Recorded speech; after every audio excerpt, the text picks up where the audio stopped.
air, tanah, api, dan udara. Tell me about this avatar.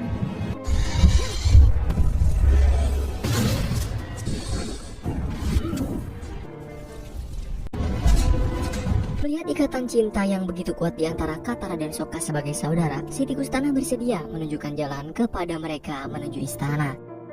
Zuko juga berencana menyelamatkan Iroh dengan menyamar menggunakan kostum prajurit negara tanah. Ia pun berhasil mengelabuhi seorang penjaga dan memperoleh informasi mengenai keberadaan Iroh darinya. Selama dalam perjalanan, Iroh meninggalkan jejak yang berhasil ditemukan oleh Zuko. Para tentara negara tanah yang menaruh dendam terhadap negara api terus menghina, menyiksa, memukul, bahkan tidak memberi air setetes pun untuk Iroh. Namun Iroh tetap tegar dan menyadari akan semua kenyataan tersebut.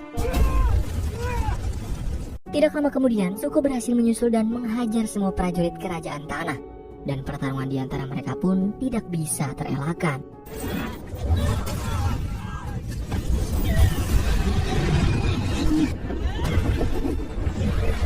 Pertarungan antara keduanya tidak bisa dihentikan. Bumi mengerahkan semua kemampuan meski hanya sekadar menguji kemampuan Aang. Beruntungnya Sokka dan Katara berhasil datang tepat waktu untuk menghentikan pertarungan sia-sia ini. Bumi juga akhirnya sadar jika tidak ada yang perlu dibuktikan. Mau sekuat apapun musuh yang akan Aang hadapi, ia pasti bisa mengalahkan mereka dengan bantuan teman-temannya. Tidak lama kemudian, para penjaga memberi kabar bahwasannya negara api memulai penyerangan langsung ke Omashu. Ayah Theo tiba-tiba datang membawa segala informasi mengenai kelemahan senjata ciptaan yang sudah ia berikan kepada negara api sebelumnya.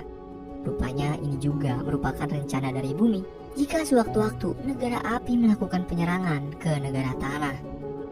Di lain sisi, Zuko dan Iroh berhasil melarikan diri sebelum prajurit negara tanah lain menemukan keberadaan mereka. Berpindah ke Aang dan kawan-kawan yang melanjutkan perjalanan. Mereka lagi dan lagi harus berurusan dengan pasukan negara api. Dengan sekuat tenaga, masing-masing dari mereka menunjukkan kemampuannya untuk menyelamatkan diri. Ketika mereka terpojok dan dihadapkan dengan tebing yang curam, namun begitu terkejutnya Aang ketika melihat hutan di bawahnya sudah habis terbakar oleh negara api. Ia menyalahkan dirinya yang telah gagal sebagai seorang avatar dalam melindungi alam. Secara tidak sengaja, Sokka bertemu dengan gadis kecil yang terlihat ketakutan di dalam hutan. Sayangnya ketika gadis itu mulai terbuka dengannya, ia tiba-tiba lari setelah melihat Katara dan Aang. No wait. Sokka yang melihat boneka gadis kecil itu terjatuh mencoba untuk mengejar, hingga tibalah mereka di sebuah desa kecil yang sedang mengalami krisis. Selain menjadi korban atas invasi yang dilakukan negara api, penduduk juga mengalami kejanggalan pada tanah tempat tinggal mereka, yang dimana tanaman yang mereka tanam selalu layu dan hewan ternak berhenti makan. Demi bertahan hidup, desa mereka mengutus beberapa orang untuk berburu, namun mereka semua tidak pernah kembali, termasuk Xiong, kakak dari gadis kecil itu. Ia merasa jika semua kejadian ini di luar nalar manusia, dan meyakini kalau penyebabnya bukan bagian dari dunia ini. Nah, Aang yang merasakan hal serupa pun beranggapan jika mereka semua tersesat di dunia lain, dan ia berjanji untuk mengembalikan mereka. Di tengah lautan, Zuko yang masih mencari keberadaan Aang pun dibuat kecewa oleh para pasukannya yang gagal menangkapnya.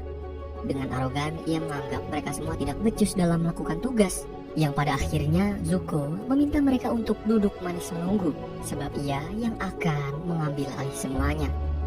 Kekecewaan juga dirasakan Azula saat ayah memuji dedikasi Zuko yang telah semakin dekat untuk menemukan avatar. Hal itu tentu saja membuatnya marah, sebab keduanya terlibat perang dingin, perebutan tahta kerajaan. Zuko yang ditemani Iroh pun kini mulai mencari jejak Aang dengan mendatangi desa kecil untuk menggali informasi. Tanpa diduga, mereka bertemu dengan Jun yang merupakan pemburu bayaran. Setelah melihat kemampuannya memburu seseorang, Iroh pun mempekerjakannya untuk memburu avatar. Tell me about this avatar. Sementara Aang, Katara dan Sokka melanjutkan perjalanannya sembari mencari keberadaan para penduduk desa yang menghilang. Hingga akhirnya mereka menemukan reruntuhan kuil roh hutan. Dan saat itu juga Aang langsung meditasi untuk melakukan astral projection. Sayangnya karena hutan tersebut memiliki energi yang sangat kuat, ditambah tipisnya tabir penghalang antar dua dunia, roh Katara dan Sokka pun ikut tertarik. What is happening? I don't know. Dan tiba-tiba ketiganya berada di dalam dunia roh. Wan Sitong yang memperhatikan mereka bertiga sedari tadi memperingati Aang jika seharusnya manusia tidak berada di dunia ini. Semakin lama manusia berada di sini, maka semakin berbahaya bagi mereka. Sebab di dalam dunia ini banyak makhluk keji yang siap melahap tubuh maupun jiwa seseorang. Ia pun menyarankan Aang untuk menuju ke sebuah pondok batu di sekitar hutan karena terdapat seseorang yang mungkin mengetahui keberadaan manusia yang terjebak di sini. Sesuai arahan Wan Sitong, Aang menuntun jalan Katara dan Sokka menuju tempat yang dibicarakan Wan Sitong. Sayangnya upacara tentang bahaya tempat ini bukanlah bualan semata. Mereka bertiga dibuat lari ketakutan setelah bertemu dengan Hebei yang mengamuk.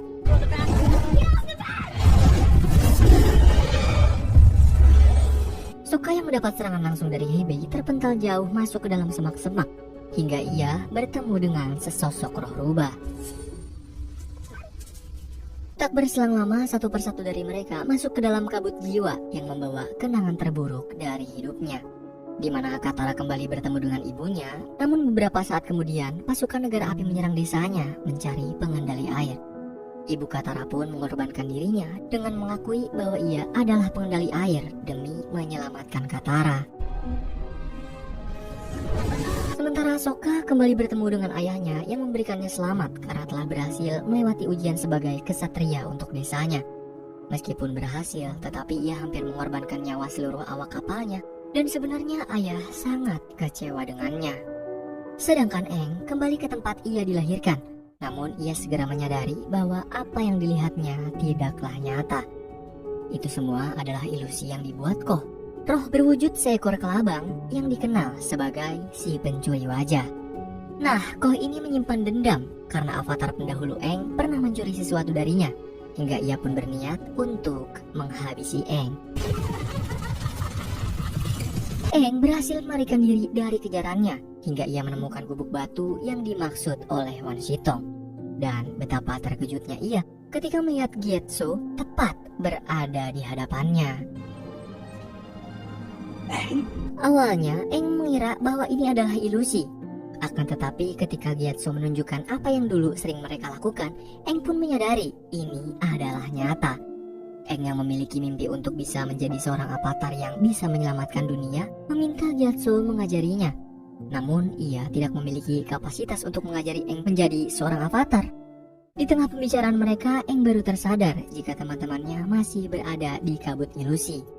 Gyatso yang mendengarnya pun menyarankan ia untuk menghindari Koh, sebab hanya ada satu orang yang pernah bertarung dengannya, yaitu Avatar Roku.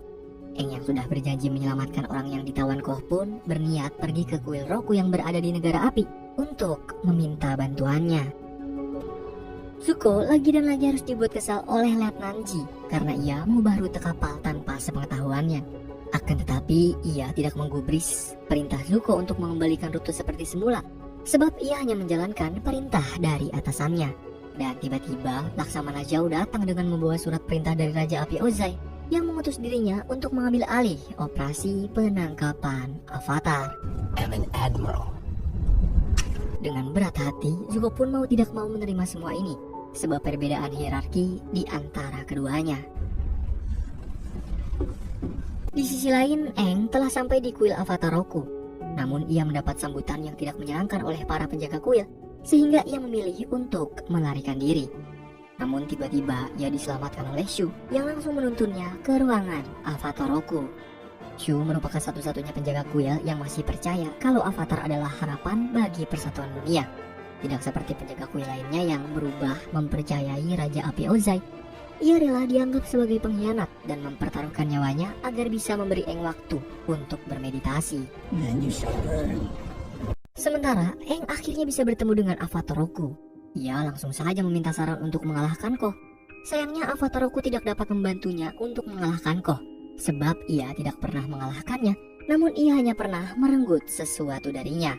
Ia mencuri totem ibu segala wajah, yang dimana itu merupakan roh kuno yang memberikan wajah bagi semua makhluk hidup, dan roh itu adalah ibu dari Koh. Mendengar hal tersebut, Aang menyadari jika totem itu bisa dijadikan alat tukar dengan Ko.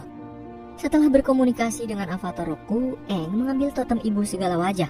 Dan ketika ia meninggalkan ruangan avatar Roku, betapa terkejutnya ia melihat semua penjaga kuil telah lumpuh.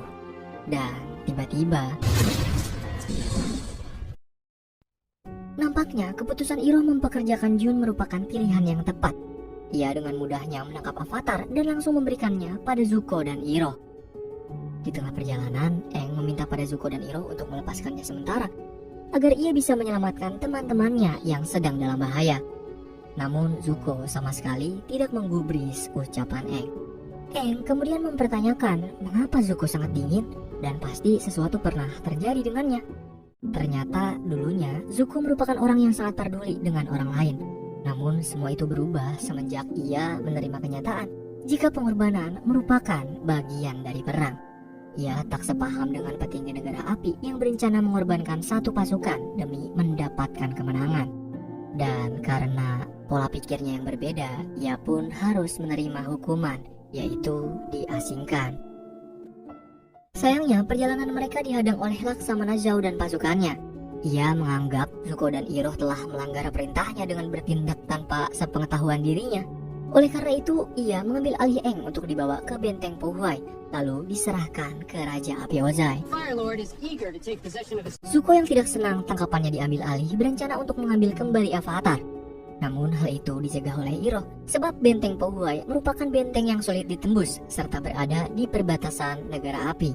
Jika ia berada di sana, sama saja melanggar pengasingannya.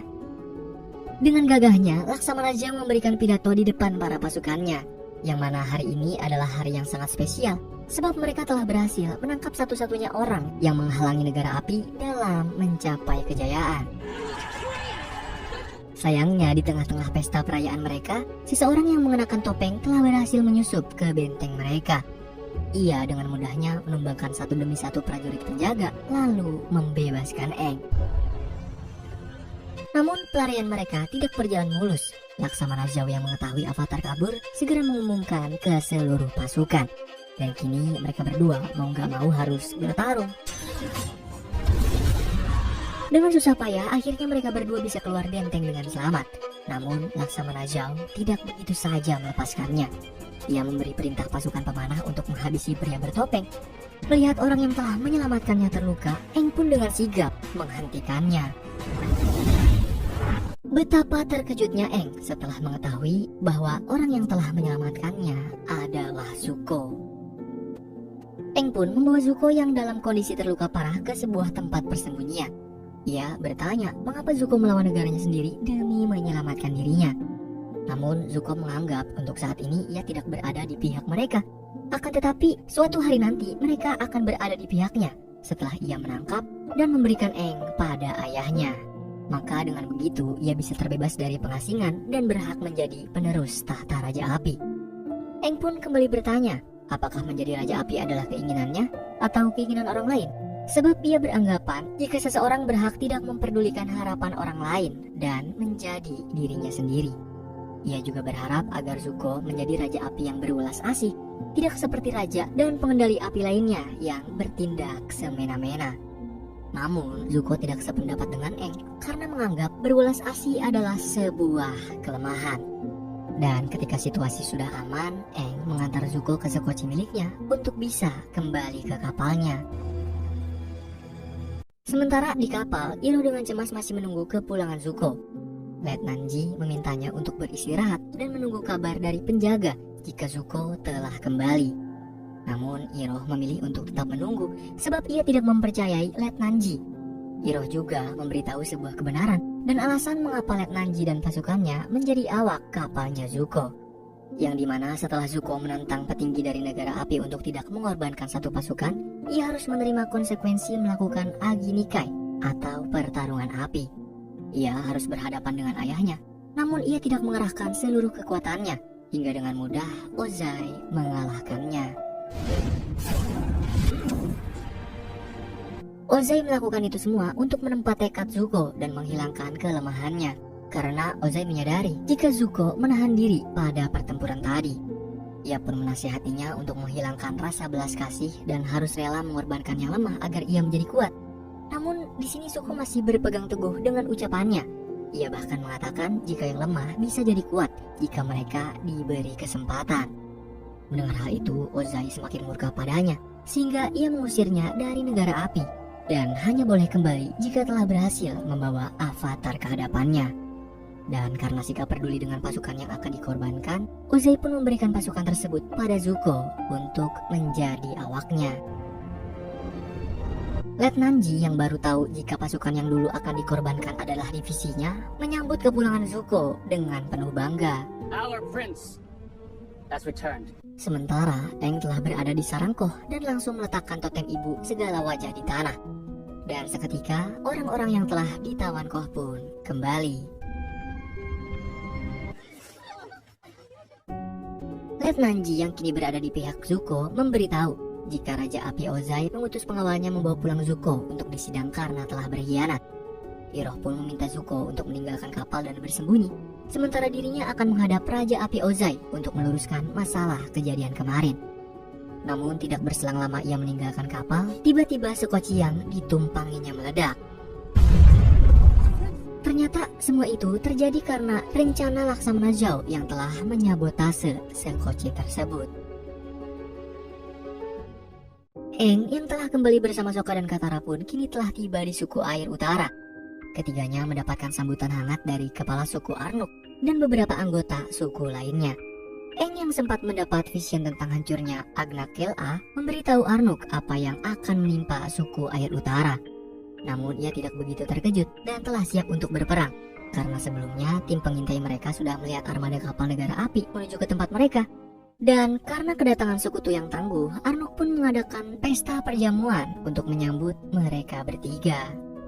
Di tengah-tengah perjamuan, tak henti-hentinya Sokka memandangi Putri Yue.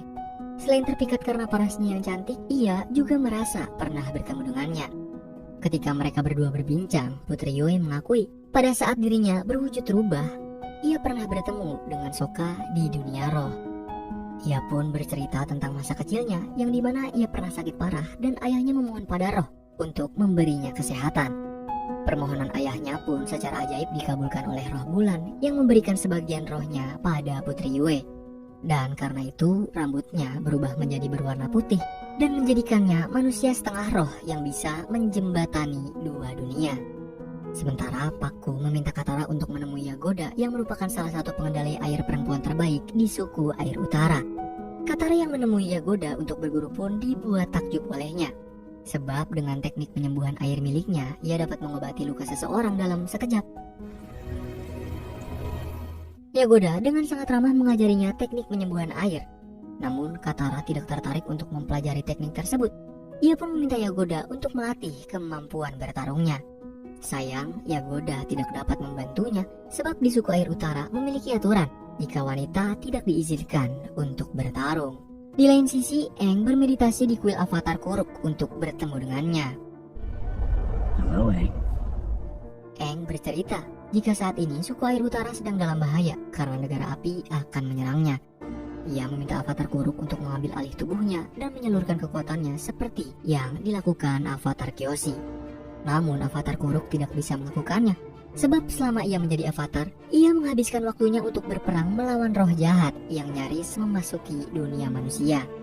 Imbas dari peperangan tersebut membuat jiwanya menjadi kotor dan tubuhnya rusak. Oleh karena itu, ia tidak akan mampu mengendalikan wujud avatar. The spirit stole her. Ia juga menasihati Aang untuk berjuang sendiri, karena jika tidak, orang-orang yang ia sayangi akan menderita. Katara menemui Pakku untuk menanyakan di mana posisinya saat bertempur melawan negara api. Namun, ia kembali harus menerima kenyataan pahit saat Pakku tidak mengizinkannya untuk bertempur karena ia adalah seorang perempuan. Katara yang tidak setuju dengan keputusan tersebut pun bersikeras meminta Pakku mengikut sertakannya dalam pertempuran. Akan tetapi, Pakku tetap berpegang teguh pada aturan suku air utara. Kekecewaannya pun bertambah ketika Aang memintanya untuk menuruti perkataan Pakku, sebab pertempuran ini berbeda dengan yang selama ini mereka hadapi, yaitu akan banyak korban yang berjatuhan. I can't lose you in Sokka. Iroh yang telah berada di kapal Laksamana Zhao meminta Laksamana Zhao berpikir 2 kali untuk menyerang Agna Kel-A karena strategi perang miliknya terlalu frontal dengan menyerang dari sisi depan. Padahal Agna Kel-A dikelilingi penghalang di 3 sisi. Jika strategi itu gagal, maka akan berdampak sangat fatal bagi mereka. Namun, Laksamana Zhao tidak berniat mengubah rencananya sedikit pun di sini, sebab armada mereka dilengkapi senjata baru yang mematikan. Ditambah ia juga memiliki rencana yang dapat menjamin kemenangan mereka. This is destiny. Setelah mendengar rencana tersebut, Iroh pun memberitahu seorang prajurit tentang apa yang akan dilakukan Laksamana Zhao. Dan ternyata Zuko berhasil selamat dari ledakan. Ia segera berenang menjauh dari sekocinya setelah menyadari jika terdapat bom jelly di dalamnya. Iroh yang terlalu meremehkan Laksamana Zhao pun tidak mengira ia akan senekat ini. Ia pun menduga Laksamana Zhao telah bersekongkol dengan seseorang. Di tempat berbeda, Azula diberikan kesempatan memilih lawan bertarung untuk latihannya. Namun ia sama sekali tidak tertarik sebab ia sudah muak dengan lawan yang tidak sebanding dengannya. Bahkan ketika Ozai memintanya untuk bertarung dengan mereka, ia tetap tidak memperdulikannya. Berbeda dengan Zuko yang menahan kekuatan saat bertarung dengan ayahnya, Azula tanpa ragu mengeluarkan semua kekuatannya. You wanna test me? Sementara Katara yang masih tidak menerima keputusan Pakku menantangnya untuk bertarung. Meskipun awalnya Pakku menolak meladeninya, tetapi ia berubah pikiran dan akan menunjukkan perbedaan antara laki-laki dan perempuan.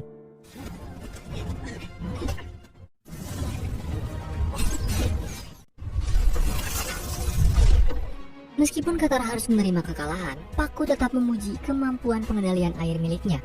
Bahkan anggota suku yang berhasil menyaksikan pertarungan mereka memberikan apresiasi karena telah berhasil mendesak Pakku. Hal yang sama juga dilakukan oleh Sokka dan Aang. Katara yang menyadari kalau Aang memendam ketakutan memintanya untuk tidak mengikuti jejak avatar pendahulunya yang memikul beban seorang diri, serta memintanya untuk tidak mengkhawatirkan mereka berdua sebab mereka akan bertarung di sisi Aang, apapun kondisinya dan apapun resikonya. Time to fight. Melihat kapal negara api sudah mulai mendekati Agna Kel-A, Aang dan kawan-kawan pun mencoba menyerang kapal tersebut secara langsung. Dengan mengandalkan kemampuan ketiganya, mereka dengan sangat mudah menghancurkan kapal tersebut. Meskipun mereka berhasil menghancurkan satu kapal, kemenangan mereka masih sangat jauh, sebab masih banyak kapal yang harus mereka hancurkan. Di lain sisi, Zuko yang masih berambisi untuk menangkap Aang berniat untuk menyusup ke Agna Kel-A. Meskipun Iroh sempat melarangnya, ia tetap bersikeras dengan pilihannya. Melihat tekad kuat Zuko, akhirnya Iroh menyuruhnya untuk mencari retakan di pesisir yang terdapat aliran hangat. Dengan begitu, ia bisa sampai di Agna Kel-A. Zuko pun mengucapkan terima kasih kepada Iroh yang selama ini selalu berada di sisinya. Tak lupa ia memberikan salam perpisahan padanya. Beberapa saat kemudian, Iroh dibuat kebingungan karena kapal komando tidak memimpin serangan. Oleh karena itu, ia bertanya secara langsung pada Laksamana Zhao. Ternyata Laksamana Zhao sedikit mengubah strategi perangnya dengan membuka titik konflik baru. Ia juga menunjukkan sebuah prototipe balon udara yang ia dapatkan dari mata-matanya di Omashu untuk melewati pertahanan Agna Kel-A. Sayangnya ketika ingin memberitahu rencana selanjutnya, genderang perang telah berkumandang. Di Agna Kel-A, para penduduk berusaha menahan setiap serangan yang diluncurkan oleh negara api. Katara yang melihat jika suku air utara kalah telak dalam jumlah, meminta Pakku untuk mengesampingkan egonya, melarang perempuan untuk bertarung. Sebab saat ini keselamatan pengendali air sangat dipertaruhkan. Maka dari itu ia meminta seluruh perempuan untuk bergabung demi menyelamatkan rumah dan masa depan mereka. Pada akhirnya Pakku pun luluh dan meminta mereka untuk membantu pertahanan di tembok sisi barat. Melihat para penduduk berjuang mati-matian, Putri Yue pun keluar dari persembunyiannya dan ikut bertarung bersama mereka semua. Namun hal itu dicegah oleh Arlong. Menurutnya saat ini belum waktunya untuk Yue berjuang, sebab ia adalah satu-satunya pewaris tahta kepala suku. Oleh karena itu Arlong meminta Yue untuk bersembunyi sampai perang selesai. Jika nantinya ia harus gugur, maka di saat itulah perjuangan Yue dimulai untuk memimpin para penduduk. Demi menjaga putrinya tetap aman, Arnuk memerintahkan Sokka untuk menjaganya. Di tempat berbeda, Laksamana Zhao memulai rencananya untuk menyerang Agnakel-A dari udara. Iroh memperingatkan Zhao untuk menunda rencananya hingga fajar tiba, sebab pengendali air mendapatkan kekuatan penuh saat malam purnama. Namun Zhao yang telah mempelajari detail Agnakel-A menganggap saat ini adalah peluang bagi mereka. Para pengendali air meyakini jika kehidupan mereka berasal dari roh samudra dan kekuatan mereka berasal dari roh bulan. Roh tersebut hadir di tengah-tengah mereka sekali dalam 1 tahun, dan saat inilah roh tersebut muncul. Oleh karena itu, ia akan membunuh roh bulan agar pengendali air tidak mendapat kekuatan. Dan di saat itulah ia akan membumi hanguskan tempat tersebut. Di lain sisi, Avatar Kuruk menemui Aang untuk memperingatkannya. Dia yang bisa merasakan pisau miliknya sudah dekat dengan tempat ini meminta Aang untuk mencegah Zhao mengusik kekuatan alam, karena hal tersebut dapat merusak keseimbangan dunia. Meskipun kekuatan Avatar sangat dahsyat, tetapi tetap tidak sebanding dengan kekuatan roh-roh elemen. Mengetahui hal itu, Aang dan Katara memutuskan untuk mencari Sokka dan Yue. Sementara perjalanan Sokka dan Yue mendapat beberapa hambatan karena serangan negara api yang membabi buta. Bahkan Momo harus terluka parah ketika ia menyelamatkan anak kecil dari reruntuhan. Melihat kondisi Momo yang sedang kritis, Yue membawanya ke tempat sakral di Agnakel-A, yang dimana tempat tersebut merupakan tempat penyembuhan dirinya ketika sakit parah. Namun, kebahagiaan mereka tidak berlangsung lama ketika melihat balon udara mendarat tepat di dekat mereka. Zuko telah berhasil menyusup ke Agnakel-A dan secara tidak sengaja langsung bertemu dengan Aang. Katara pun meminta Aang untuk bergegas menghentikan Zhao, sementara ia akan bertarung dengan Zuko.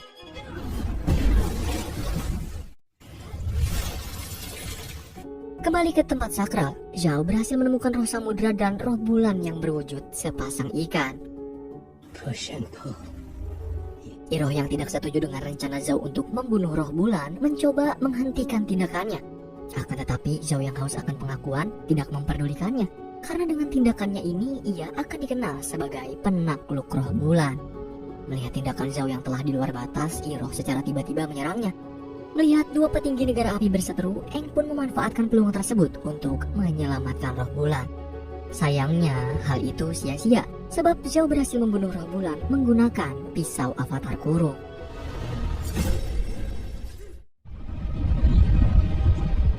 Roh bulan telah terbunuh. Seketika kemampuan seluruh pengendali air pun hilang, sehingga mereka dibuat tak berdaya oleh gempuran pasukan negara api yang tidak ada habisnya. Aang yang masih berharap bisa menyelesaikan masalah ini memilih mengorbankan dirinya untuk menyatu dengan roh samudra. Dengan penuh kemurkaan, roh samudra menyalurkan amarahnya menggunakan kekuatan Avatar untuk mengusir pasukan negara api.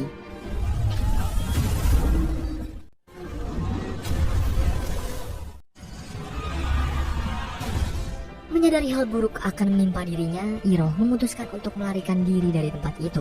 Dan tanpa sengaja, ia bertemu dengan Zuko yang berada di reruntuhan bangunan setelah berduel dengan Katara. Ia pun segera mengajaknya untuk pergi. Di tengah pelariannya, Zuko bertemu dengan Zhao. Ia pun terlibat pertarungan dengannya karena telah muak. Setiap rencananya dalam menangkap Avatar selalu digagalkan Zhao. Dengan kekuatan miliknya, ia berhasil membuat Zhao tersudut dan mengakui jika dirinya telah bersekutu dengan Azula. Ia juga menganggap Azula lah yang berhak menjadi penerus tahta Raja Negara Api.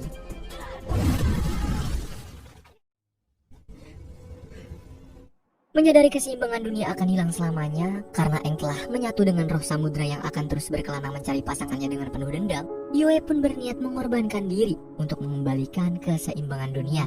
Sebab ia memiliki sebagian kecil dari kehidupan roh bulan.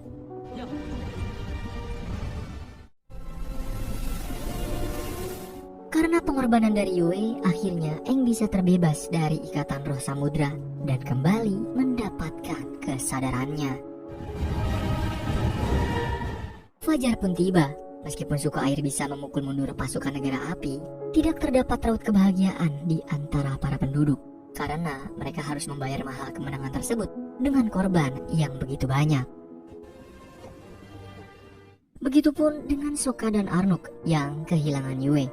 Sokka meminta maaf karena telah gagal menjadi seorang kesatria yang menjaga Yue. Namun Arnuk tidak menyalahkannya, karena itu merupakan keputusan putrinya. Ia juga memberikan motivasi pada Sokka kalau tidak perlu menjadi seorang kesatria untuk menjadi seorang pahlawan. Sementara Pakku meminta Katara untuk menjadi guru untuk generasi baru pengendali air. Namun Katara menolak sebab ia ingin membantu menyelesaikan perjalanan Aang yang belum selesai. Pakku memberikan Katara sebuah kalung yang berisi air dari Osis Agna Kela sebagai tanda terima kasih dan pengingat kalau mereka pernah berjuang bersama. Di tempat berbeda, Raja Api Ozai mendapatkan kabar jika pasukannya gagal untuk menaklukkan suku air utara. Namun Ozai sama sekali tidak terkejut karena ia sudah memprediksi hasil tersebut. Alasan ia melancarkan serangan ke suku air utara hanyalah untuk pengalihan semata, karena target utamanya adalah menaklukkan Omashu. For the first time. Dan tanpa diduga-duga, orang pertama yang berhasil menundukkan Omashu untuk pertama kalinya adalah Azula.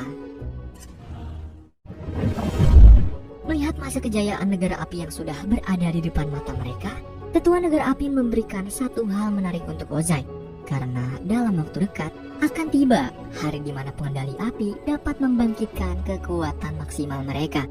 Kekuatan dahsyat yang mampu mengguncang dunia seperti 100 tahun lalu.